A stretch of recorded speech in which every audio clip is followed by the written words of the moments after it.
आप multiple loan के trap में फंसे हुए हैं? क्या कंपनियां आपके अकाउंट में बार बार ईसीएस हिट कर रही हैं? क्या लोन रिकवरी वाले आपको लगातार परेशान करते जा रहे हैं दोस्तों? क्या इस तिमाही पर आपके ऊपर लोन रिकवरी वालों का प्रेशर लगातार बढ़ता चला जा रहा है? क्या इन सब से आपका जीना दुभर हो चुका है दोस्तों? कैसे पाएं इन सब चीजों से छुटकारा, जानने के लिए देखिए पूरा वीडियो दोस्तों। नमस्कार दोस्तों, कैसे हैं आप सब? आशा करता हूं आप सभी सुखी व स्वस्थ होंगे। दोस्तों, मैं हूं एडवोकेट राजेश। स्वागत करता हूं आप सभी का एक बार फिर से आपके अपने YouTube channel secular finance TV पर। दोस्तों, वीडियो शुरू करने से पहले मैं आपसे कुछ कहना चाहता हूं जो कि बहुत जरूरी है। दोस्तों, हम समृद्धि लॉ एसोसिएट्स हैं दोस्तों, और ये वीडियोस हम आपकी सुविधा के लिए बनाते हैं ताकि हम आपको लोन के रिलेटेड नई नई अपडेट्स आपको दे सकें और आपको जागरूक कर सकें कि आपके अधिकारों का हनन ना हो दोस्तों, आपके स्क्रीन पर एक व्हाट्सएप नंबर शो हो रहा है दोस्तों। तो दोस्तों, आपसे विनम्र निवेदन है कि दोस्तों, अगर किसी को कॉल करना है तो कृपया शाम को 7 बजे के बाद ही कीजिए, क्योंकि दिन के समय में हम कोर्ट प्रोसीडिंग में बिजी होते हैं और शायद हो सकता है कि हम आपके एसएमएस का जवाब ना दे सकें या हम आपकी कॉल ना उठा सकें दोस्तों। तो दोस्तों, इसके लिए हमें क्षमा करें।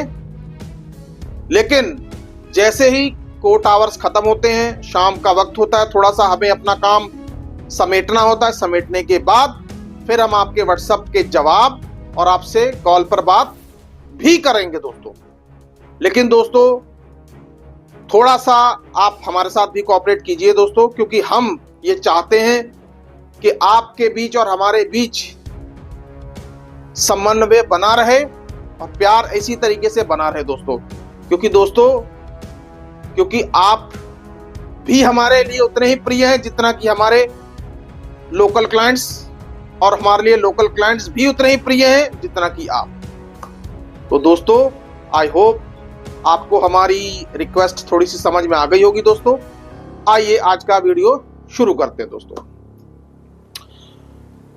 दोस्तों, काफी क्लाइंट्स हैं मेरे और 1-2 दिनों से मुझे लगातार प्रश्न कर रहे हैं कि सर, हमारा ईसीएस लगातार हिट हो रहा है दोस्तों, अब हमें चार्जेस लग रहे हैं, हम क्या करें?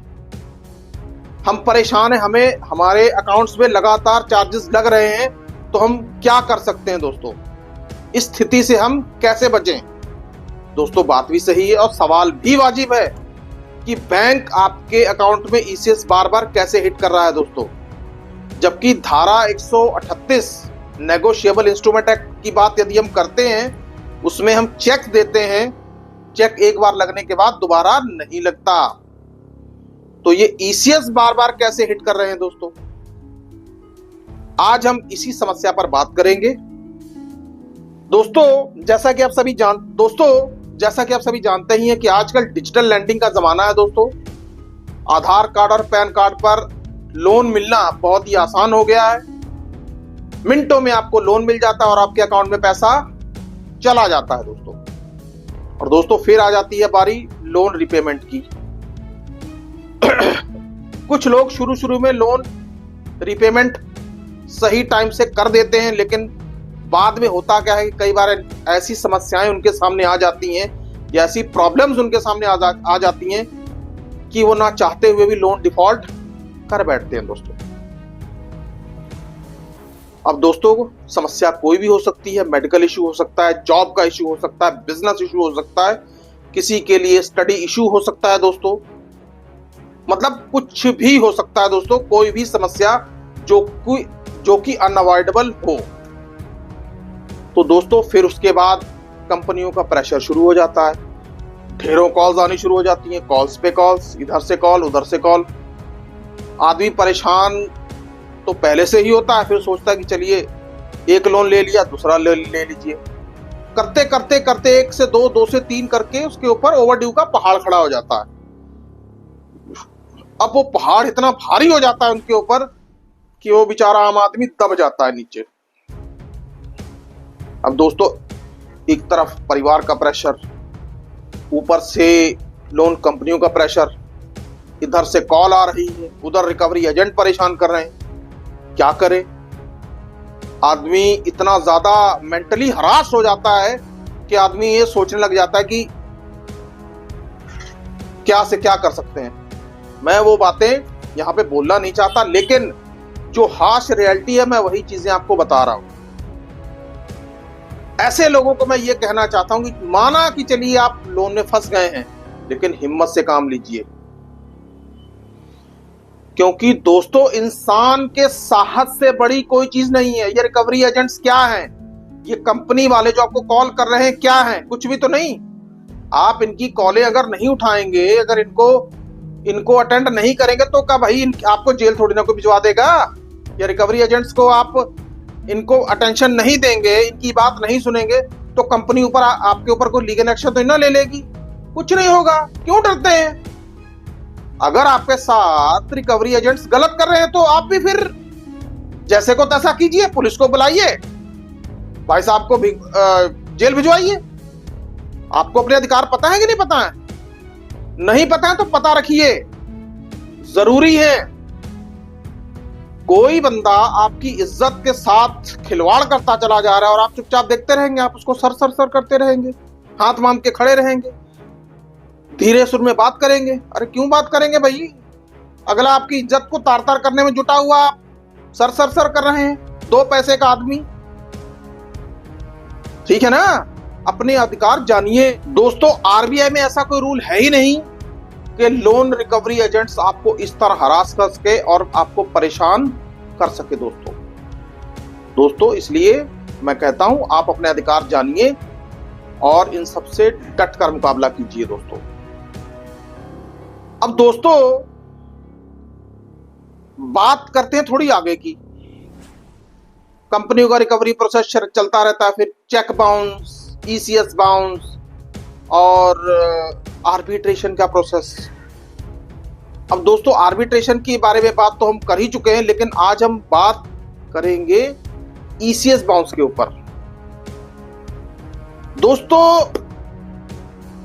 जब अनसिक्योर्ड लोन लिया जाता है दोस्तों, तो आजकल क्या होता है कि आप क्या करते हैं कि चेक तो देते नहीं, अपने अकाउंट का ईसीएस मैंडेट अप्रूव करवाकर कंपनी को परमिशन दे देते हैं कि कंपनी आप के अकाउंट में उस ईएमआई का ईसीएस हिट करे और अपना पैसा डेबिट कर ले।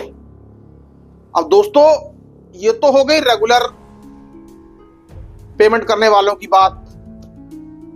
जब लोन डिफॉल्ट हो जाता है या लोन रिपेमेंट में देरी हो जाती है, तो कंपनियां आजकल क्या कर रही हैं? 5 तारीख को आपकी ईएमआई ड्यू है, ईसीएस लगा दिया, चलिए लग गया। फिर कुछ दिन बाद फिर लगा दिया, फिर 2-4 दिन बाद फिर लगा दिया। मतलब ऐसे करते करते 5 से 6 बार कंपनियां ईसीएस लगा देती हैं और आपके अकाउंट में बाउंसिंग चार्जेस लगातार बढ़ते चले जाते हैं। दोस्तों, अब दोस्तों सबसे पहली बात तो यह है कि बाउंसिंग चार्जेस खाली आपको ही नहीं लग रहे, बैंक को भी लग रहे हैं दोस्तों। लेकिन बैंक को लगे ना लगे उससे आपको क्या, आपको भी तो लग ही रहे हैं ना। आप इस चीज से सेटिस्फाई तो नहीं हो सकते, चले यार मुझे लग रहे हैं, बैंक को भी तो लग ही रहे हैं। ठीक है, आप अपनी पॉकेट देखिए, बैंक तो बहुत बड़ा है या लोन कंपनी तो बहुत बड़ी है, उसके पास तो बहुत पैसा है, आपके पास तो नहीं है ना। तो बात यह है कि कंपनी लगातार आपके अकाउंट में ईसीएस लगा रही है, करें क्या?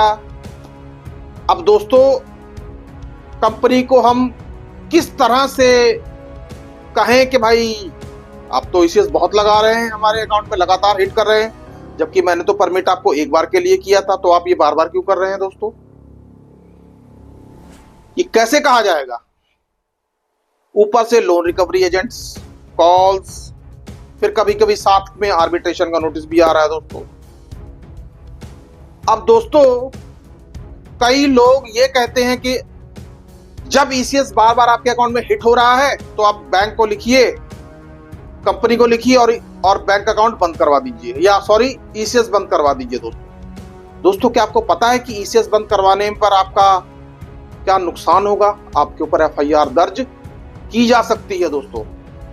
और दोस्तों कहीं तो मैंने यह भी सुना है कि चलिए अगर आपके ऊपर एफआईआर दर्ज हो जाएगी तो आप ये सबूत के तौर पे दिखा सकते हैं, अरे एफआईआर तो दर्ज हो गई, लिटिगेशन में तो आप फंस गए। फिर क्या हुआ? दोस्तों आप यदि इस पचड़े से बचना चाहते हैं, एक ही रामबाण है और वो है बैंक को या एनबीएफसी को इसके बारे में नोटिस करिए कि मेरे अकाउंट में बार बार आप ईसीएस हिट क्यों कर रहे हैं। दोस्तों किस रूल के तहत कर रहे हैं, आप हमें रूल बताइए, क्योंकि जब 138 का केस होता है तब चेक सिर्फ एक बार लगता है।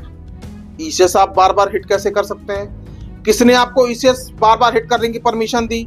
लोन एग्रीमेंट दिखाइए और हमें वो रूल बताइए कि किस रूल के तहत आप बार बार ईसीएस हिट कर रहे हैं। दोस्तों कंपनी को नोटिस भेजिए, आप खुद से कंप्लेंट मत करिए, आपकी कंप्लेंट की किसी प्रकार की सुनवाई नहीं होगी। ये लिख लीजिए आप, बैंक आपकी किसी तरीके से नहीं सुनेगा, फाड़ के फेंक देगा। इसलिए जरूरी है एडवोकेट के थ्रू नोटिस भिजवाइए, उनसे पूछिए ऐसा क्यों हो रहा है। दोस्तों यदि आप उनसे ऐसा पूछेंगे तो कंपनी के कान अवश्य खड़े होंगे कि एडवोकेट की तरफ से नोटिस आया है और हमें इसका जवाब देना है कि हम ऐसा क्यों कर रहे हैं। दोस्तों पहली बात तो वो जवाब देंगे नहीं, और दोस्तों जहां तक हो सके एक नोटिस बैंक को और उस नोटिस की कॉपी या उस नोटिस को आरबीआई में जरूर भेजिए, क्योंकि दोस्तों ये सारे बैंक्स चाहे एनबीएफसी हो या आरबीआई से बहुत डरते हैं, आरबीआई की गाइडलाइंस ही फॉलो करते हैं। क्योंकि अगर आरबीआई ने इनके ऊपर कोई एक्शन ले लिया तो ये ना तो लोन दे पाएंगे ना रिकवरी कर पाएंगे। तो बेहतर ये है एक नोटिस एनबीएफसी को, दूसरा आरबीआई को दीजिए, लेकिन ईसीएस मत बंद करवाइए। मैं पहले कह रहा हूं आपसे, क्योंकि जब इनको ये लग जाएगा कि हाँ एक नोटिस की कॉपी वहां चली गई है तो अब हमें ये काम नहीं करना चाहिए। दोस्तों धीरे धीरे क्या होगा, ये सब अपने आप बंद हो जाएगा और आपको इस समस्या से भी छुटकारा मिल जाएगा। दोस्तों कुल मिला के बात यही है कि आप ईसीएस मत बंद करवाइए, क्योंकि आप किसी कानूनी पचड़े में फंस सकते हैं। वो और बात है कि आप सबूत वगैरह पेश करें, ये तो कोर्ट के ऊपर है कि कोर्ट आपकी बात माने कि ना माने। आप पहले से कैसे कह सकते हैं कि जी ऐसा ही हो जाएगा, क्योंकि दोस्तों कोर्ट के मन में क्या चल रहा है, कोर्ट की विवेक क्या कहती है, ये आप नहीं बता सकते। इसलिए फॉलो द रूल्स, वो भी दायरे में रहकर। नोटिस करिए, नोटिस देना आपका अधिकार है, नोटिस आप दे सकते हैं, कंपनी से सवाल कर सकते हैं, लेकिन आप ईसीएस नहीं बंद कराएंगे, ऐसा इंश्योर करेंगे आप। क्योंकि दोस्तों पहले से ही आप एक मुसीबत में फंसे हुए हैं, फिर आप नई मुसीबत में फंस जाएंगे। क्रिमिनल केस, एफआईआर, क्या करेंगे आप?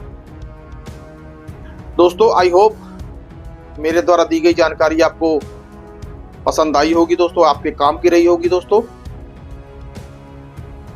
आज के लिए बस इतना ही दोस्तों। और दोस्तों आपसे एक विनम्र निवेदन है कि कृपया इस वीडियो को ज्यादा से ज्यादा लाइक और शेयर करें दोस्तों, और चैनल को सब्सक्राइब करें दोस्तों। सुखी रहिए, स्वस्थ रहिए। जय हिंद, जय भारत।